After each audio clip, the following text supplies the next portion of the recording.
sartu gera, domina jarri digute, gure izenekin. Hemen gaude, eskubideanen parte hartzen dugun guztiak. Egin ditugu galdera batzuk erantzun zenbat langile daude udaletxean. Zenbat alkate dauden eta horrelako. Zenbat lan egite dute Pasaiako udalan. Batemako estatu zaigu, baina... Bueno, ezagutu dugu ere bai alkateari.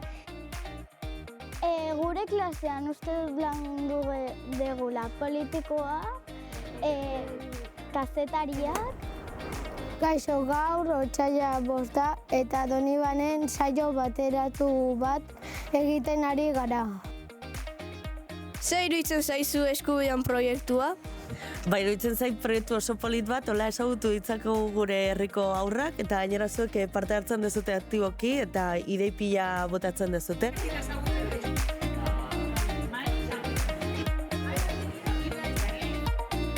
Gure proiektua jaiak izan dira. Proposamenak eman ditugu jaietan nahi ditugun gauzak egiteko. Jungea taldez talde txoko batzuetara. Ero bai jartza hizkuntzetan paretean hitz batzuk.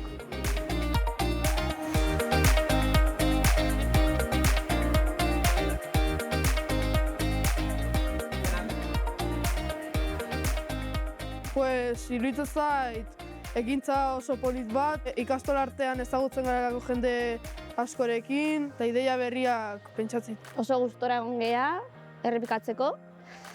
Eta oso ondo pasaigu. Bai, ondo gustatzen zaigu, ondo pasatzea eta lagunekin egon.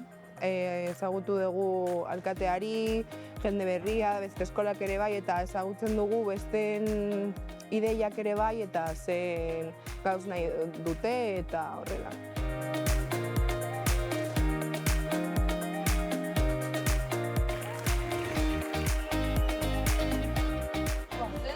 Eskubidean, haurren eta nerabeen partaidetzarako lantaldea da.